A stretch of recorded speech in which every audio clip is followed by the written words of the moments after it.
Zero balance saving account किसे खोलना चाहिए, क्या है इसके प्रोज एंड कॉन्स, हम इस वीडियो में समझने की कोशिश करेंगे, इस वीडियो को अंत तक जरूर देखिएगा। Hey everyone, this is Rahul from the tricky mart और आज हम जानेंगे सेविंग अकाउंट दैट मींस कि जीरो बैलेंस सेविंग अकाउंट के फायदे एंड नुकसान के बारे में। अगर आप मेंटेन नहीं कर पाते हो मिनिमम बैलेंस जो कि 1500, 2000, 3000 के आसपास होता है, किसी किसी सेविंग अकाउंट का 10,000 के आसपास भी होता है, और अगर आप इस स्लैब को मेंटेन नहीं कर पाते हो तो आप easily zero balance saving account के साथ जा सकते हैं। ऐसे अकाउंट्स में आपको गवर्नमेंट्स की स्कीम्स भी इजीली मिल जाती हैं। इसके अलावा अगर आप चाहें तो उसे यूज भी कर सकते हैं जैसे चाहें वैसे, लाइक ट्रांजैक्शंस करना हो, विड्रॉ करना हो, तो वो सारी फैसिलिटीज भी आपको मिल जाती है। लेकिन अगर आप इस बैलेंस या फिर इस स्लैब को मेंटेन कर पाते हैं तो खुद को अपग्रेड करके ना नॉर्मल अकाउंट्स में भी जा सकते हैं, क्योंकि यहाँ पर कुछ लिमिटेशंस भी होते हैं जिसकी वजह से आपको इन फ्यूचर प्रॉब्लम्स भी होती है। तो सबसे पहले अगर हम इसकी प्रोज की बात करें तो सबसे पहला फायदा आपको मिलता है zero balance saving account. Zero balance saving account means आपको यहाँ पर पैसा मेंटेन नहीं करना होता है। अगर आपके अकाउंट में 100 रुपए हैं तो भी, पैसे नहीं है तो भी कोई टेंशन नहीं है, आपके अकाउंट से चार्जेस नहीं कटेंगे मिनिमम मेंटेनेंस बैलेंस के। तो ये एक बहुत ही बड़ा प्लस पॉइंट होता है सेविंग अकाउंट्स के।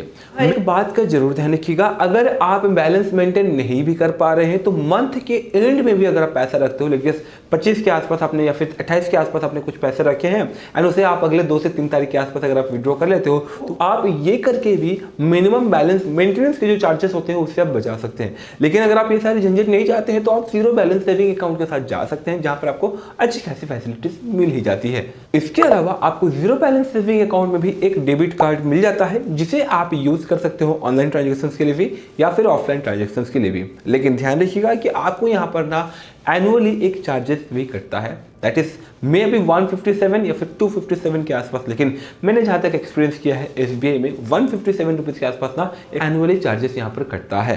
इसके साथ ही साथ अगर आपको चेकबुक की रिक्वायरमेंट है तो फ्रेंड्स आप एक छोटा सा नॉमिनल फी, छोटा सा फी दे करके भी जो है आप चेकबुक ले सकते हैं।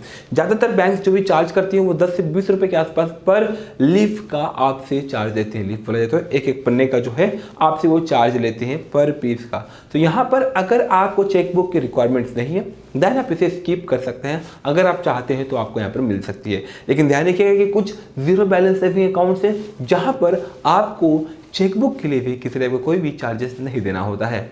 इसके अलावा आप जीरो बैलेंस सेविंग अकाउंट में नेट बैंकिंग या फिर यूपीआई ट्रांजैक्शंस वगैरह भी कर सकते हैं। यूपीआई बोला जाए तो बस स्कैन एंड पे, किसी को भी अगर ऑनलाइन ट्रांसफर करना हो तो ये सारे ट्रांजैक्शंस भी आप कर सकते हो through the zero balance saving account. लेकिन यहाँ पर एक कंडीशन है कि आपको ना खुद से इसे एक्टिवेट भी करना होगा, क्योंकि जब भी हमारे पास डॉक्यूमेंट्स आते हैं रिगार्डिंग हमारा बैंक अकाउंट या फिर डेबिट कार्ड तो वहाँ पर प्रोसेस लिखा होता है कि कैसे आप अपना नेट बैंकिंग एक्टिव कर सकते हो। बट फिर भी अगर आपको नहीं समझ में आता है तो आप अपने नियर बाय ब्रांचेस में विजिट करके ना आप अपना नेट बैंकिंग या फिर यूपीआई ट्रांजैक्शन का जो भी ब्लॉक्स है उसे हटा सकते हैं, जिसके बाद आप net banking and UPI transactions वगैरह भी कर पाओगे। इसके अलावा जीरो बैलेंस सेविंग अकाउंट्स को यूज करके ना आप विड्रॉवल्स भी कर सकते हो कैश, जहां पर आपको अगेन एक लिमिट रखी गई है, दैट इज अगर आप सेम बैंक का एटीएम यूज करते हैं तो आपको यहाँ पर 5 ट्रांजैक्शंस करने की फैसिलिटी, दैट मींस कि फ्री ऑफ कॉस्ट में 5 ट्रांजैक्शंस कर सकते हो। और अगर आप अदर बैंक के एटीएम्स को यूज करते हो तो यहाँ पर आपको 3 ट्रांजैक्शंस की लिमिट दी गई है। बट अगर आप ये लिमिट क्रॉस कर चुके हैं तो क्या होगा, तो हर ट्रांजैक्शंस पर आपको 20 से 25 रुपए एक्स्ट्रा चार्ज लगता है या फिर ये लगाते हैं। सो इन चार्जेस को अवॉइड करने के लिए हमेशा अपने विड्रॉवल्स को मॉनिटर करें या तो फिर यूपीआई ट्रांजैक्शंस को ज़्यादा प्रीफर करें। क्या हम अगर बैंक में जा कर के विड्रॉवल्स करते हैं तो कोई लिमिटेशंस है? तो फ्रेंड्स ऐसा कोई भी लिमिटेशंस नहीं रखा गया है। अगर आप बैंक से विड्रॉ करते हैं तो ये जो लिमिटेशंस है ये सिर्फ और सिर्फ एटीएम्स के लिए है। सेम बैंक में विजिट करके आप विड्रॉ करते हो तो आई डोंट थिंक कि आपको यहाँ पर कुछ एक्स्ट्रा चार्जेस लगेंगे। इसके अलावा जीरो बैलेंस सेविंग अकाउंट में ना आपको ओवरड्राफ्ट की भी फैसिलिटी मिलती है, लेकिन एक कंडीशन है कि 6 मंथ के बाद आपको ओवरड्राफ्ट की फैसिलिटी मिलती है। तो ये सारी चीज वो प्रोज या फिर फैसिलिटीज या फिर एडवांटेजेस जो कि आपको जीरो बैलेंस सेविंग अकाउंट के थ्रू से मिलती है। अगर हम इसके कॉन्स की बात करें या फिर डिसएडवांटेजेस की बात करें तो सबसे पहला condition, zero balance saving account सिर्फ और सिर्फ इंडियंस ही अवॉइड कर पाएंगे। इसके अलावा एक और पॉइंट है कि अगर आपने ऑलरेडी एक जीरो बैलेंस सेविंग अकाउंट खोल रखा है तो इसके बाद आप एक और जीरो बैलेंस सेविंग अकाउंट किसी और बैंक में जाकर नहीं खोल सकते हैं। दैट मीन्स कि एक आदमी सिर्फ और सिर्फ एक ही जीरो बैलेंस सेविंग अकाउंट खोल सकता है as per the RBI guidelines. इसके अलावा शुरुआती तौर पर आपको यहाँ पर जीरो बैलेंस सेविंग अकाउंट में 1 लाख रुपीस तक का ट्रांजैक्शन करने का ही लिमिट दिया होता है।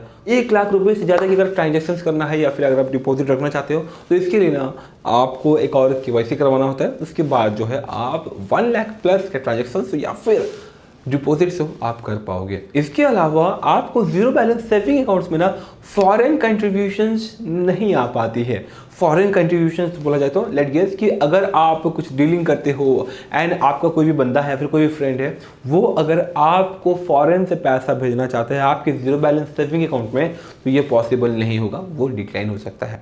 इसके अलावा अगर आप जीरो बैलेंस सेविंग अकाउंट को यूज करते हो तो बता दें कि इनका जो इंटरेस्ट रेट होता है वो बहुत ही कम होता है।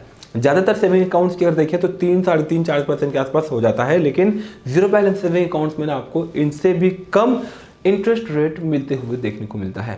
सो अगर आप जीरो बैलेंस सेविंग अकाउंट को यूज करना चाहते हैं एज एन इनकम टूल तो शायद ये सही डिसीजन नहीं हो सकता है। सो इन फ्यूचर अगर आप जीरो बैलेंस सेविंग अकाउंट में अपना अकाउंट खोलना चाहते हैं तो इन पॉइंट्स का जरूर ध्यान रखिए। एंड सबसे पहला प्रायोरिटी आपकी अपनी है कि आखिर आपको कौन कौन सी फैसिलिटीज चाहिए।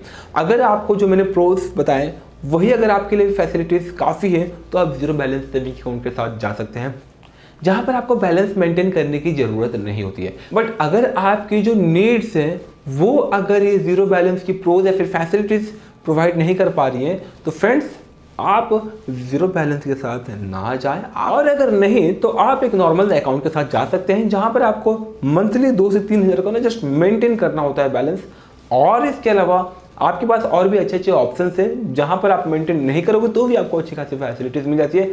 उसमें से एक है IOB, जिसे मैं यूज करता हूँ। जी हाँ, इंडियन ओवरसीज बैंक में इसे प्रमोट नहीं कर रहा हूँ, बट हाँ यहाँ पर अगर आप कभी बैलेंस कम भी रखते हो ना, लेस देन 200 है या फिर लेस देन 100 है, तो भी आपको यहाँ पर चार्जेस नहीं लगता है। अगर आप हमसे पूछें कि कौन से zero balance saving accounts best हो सकते हैं तो मैं आपको कुछ एग्जाम्पल्स देना चाहूँगा, like Kotak Mahindra bank and इसके अलावा IDFC फर्स्ट बैंक एंड इसके अलावा और भी बहुत सारे saving accounts, zero balance saving accounts हैं जो कि आपको अच्छी खासी फैसिलिटीज़ के साथ, अच्छी खासी इंटरेस्ट के साथ, अच्छी खासी ट्रीटमेंट के साथ आपको यहाँ पर ये zero balance saving account provide कराती है।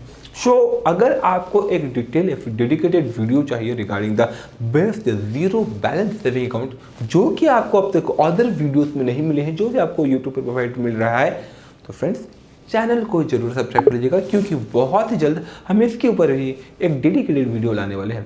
सो अगर आप चाहते हैं जानना कि कौन से जीरो बैलेंस सेविंग अकाउंट्स आपके लिए यूजफुल हो सकता है तो चैनल को जरूर सब्सक्राइब कर लीजिएगा। मिलते हैं फ्रेंड्स अगली वीडियोस में। जी हाँ, ये वीडियो यहीं समाप्त होती है। मिलते हैं फ्रेंड्स अगली वीडियोस में, तब तक के लिए जय हिंद, जय Bharat and this is Rahul Rai signing of.